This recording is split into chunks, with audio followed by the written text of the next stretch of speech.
Now from Tulsa, our next presenter is the Executive Director of the George Kaiser Family Foundation. Please welcome Kenneth Levitt.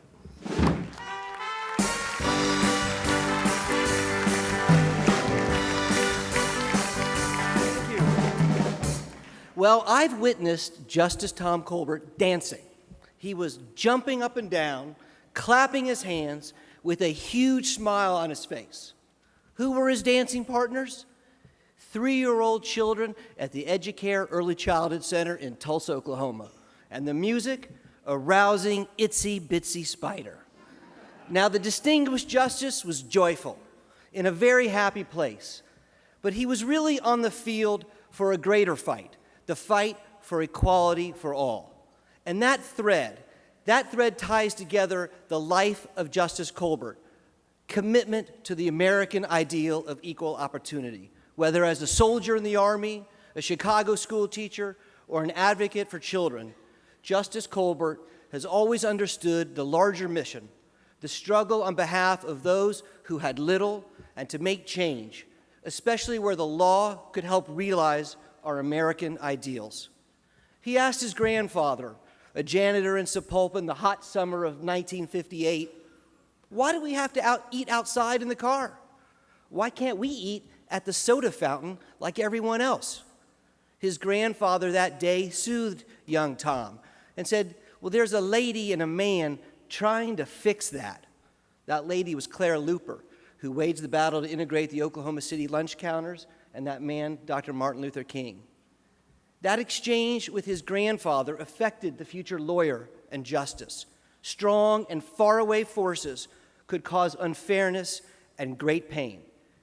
Yet those injustices could be corrected by ordinary people turning to the law and to their moral fiber.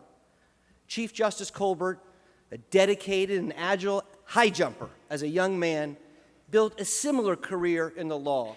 Serious-minded, hardworking, always rising. The Oklahoma Court of Civil Appeals, the Supreme Court, then serving as Chief Justice of that court.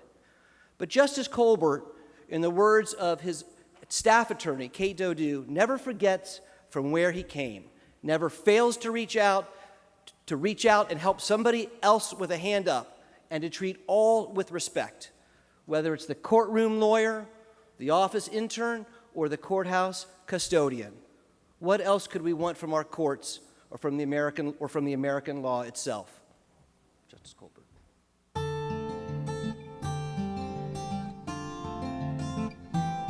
Tom Colbert was raised in Sepulpa by a single mother, Edith Colbert, and surrounded by strong role models, including grandparents Ethel and Ed Colbert, a World War I veteran, Aunt Zipporah Henderson, graduate of Lincoln University and educator, and Uncle Charles Colbert, military veteran and graduate of Howard University. His sisters, Sandra Kay, Joyce, and Renee, along with cousin Beverly, provided early companionship. Educated in a segregated environment until high school, where he was told by a guidance counselor that he was not smart enough to go to college. As a teenager, he worked as a janitor in Sepulpa's City Hall to fulfill the responsibility for his siblings. In high school, Colbert played basketball and ran track, setting the long jump record in 1968, a record that still stands. While at Eastern Oklahoma State College, he clinched the conference high jump and long jump championships. At Kentucky State University, he became an NCAA All-American in track and field. Drafted his senior year, he served in the Criminal Investigation Division in Washington, D.C., and made the All-Army track and field team. At KSU, Colbert met and married Doretha Guyon. Following his honorable discharge, he enrolled in Eastern Kentucky University. With a master's degree in education, the couple moved to Chicago, where Colbert taught in inner-city schools. The move allowed the Colberts to be close to family. However, it wasn't long before the return home.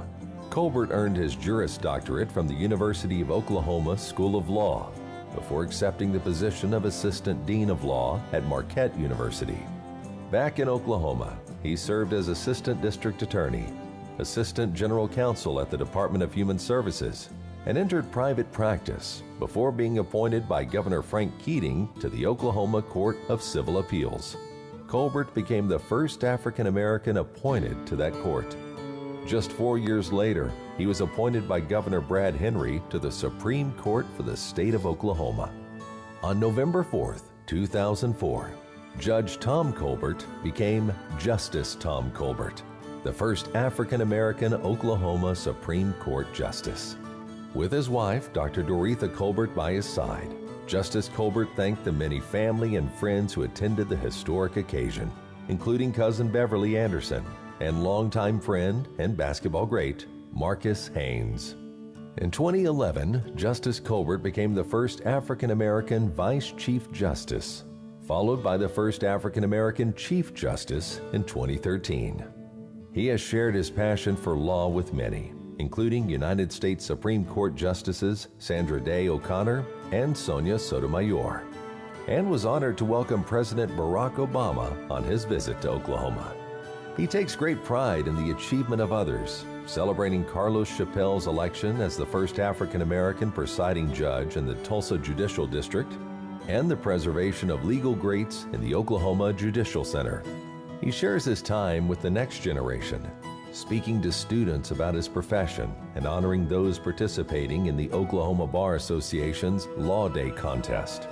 His many accolades include induction into the National Black College Alumni Hall of Fame for Law. It is my privilege tonight, my special privilege, to present to you the Chief Judge of the Supreme Court of the state of Oklahoma, Chief Justice Tommy Colbert Sr. Justice Colbert has been featured in numerous journals and periodicals, including Tulsa People, Jet, and In Review. And the St. Louis Gateway Classic Sports Foundation presented him the Lifetime Achievement Award alongside Richard Roundtree, Little Anthony and the Imperials, Frida Payne, and Chuck Berry. Honors aside, it is the service to others that fulfills the life of Justice Tom Colbert. Ladies and gentlemen, Oklahoma Supreme Court Justice Tom Colbert.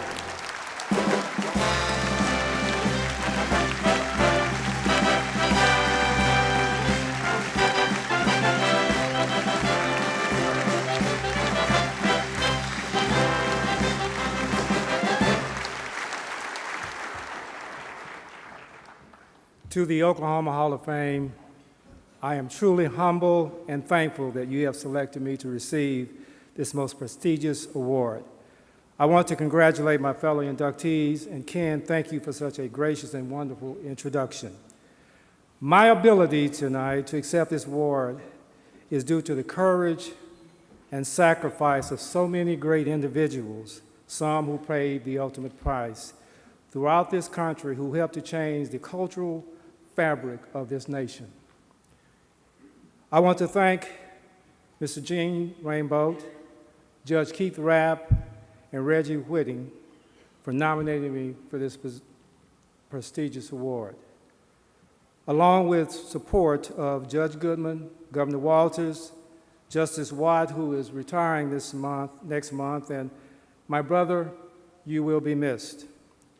Also, I want to thank my other colleagues on the court, also the Chief Justice, and my brother, Justice Stephen Taylor, my former law partner, Judge Vicki Miles LaGrange, Mike Turpin, Dean Coates, Governor Anatobi, John Massey, and many others. I want to thank my staff, attorneys Kate Dodu, LaShawn Turner, and David Dixon, who just recently retired. But none of this would have been possible without two of the most distinguished and visionary governors in Oklahoma history.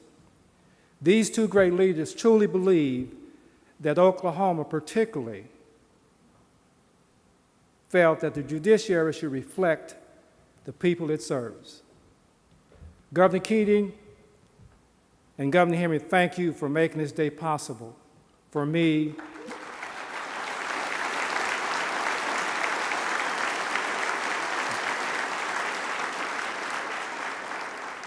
my mother, my family, and most of all, giving hope to those disadvantaged youth who are coming behind me.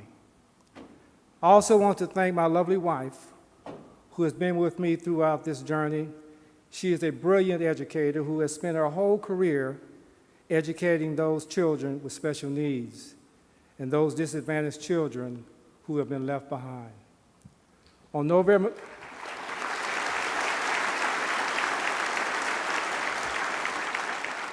the 20th, which is a few days from here, we will be celebrating our 45th anniversary. Thank you. I want to also acknowledge my cousin Beverly Anderson from Chicago, an educator, my cousin Raymond Chambray, my sister Renee Colbert, my brother Tim Colbert. Now, my brother Tim and also my classmate George Riley, they're in the funeral business.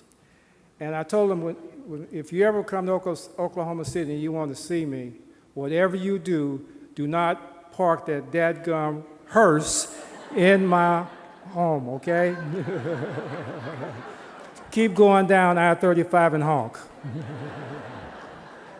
I also want to thank my son, Tommy Colbert Jr., and his wife, Alicia, my granddaughter, Tamia Colbert, my niece, Candace, Anita Bullock, also Reverend Scott Gordon, my classmate, Reverend Mike Robinson, Sam Siebert, a former NBA player, and his wife, and thank you for your services to this state and this country.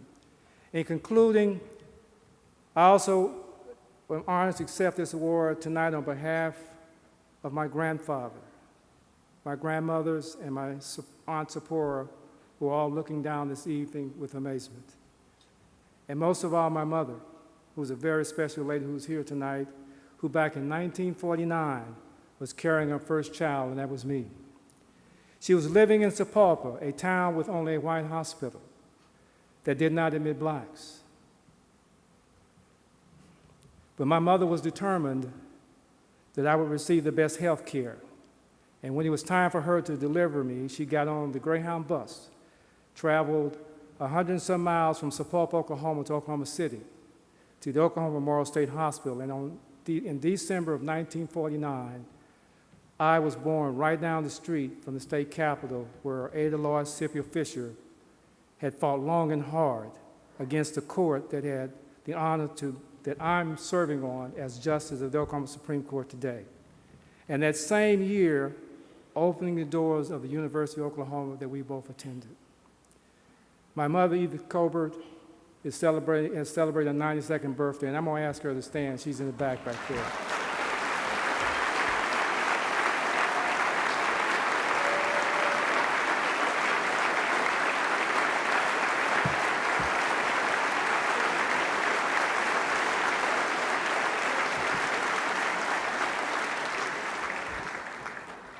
In concluding, as we sit here this evening, over 25% of the children in Oklahoma are living in poverty, and over 9,000 are in foster care, and over 45,000 are homeless. The young children in our disadvantaged communities have lost the will to dream. They think that no one cares about their well-being. They don't believe that there is a way out. Take a moment out of your busy schedule to say a kind, motivational word of encouragement to our youth, because those words could be the magic moment that changes their lives and show them a way out. May God bless all of you, and thank you very much.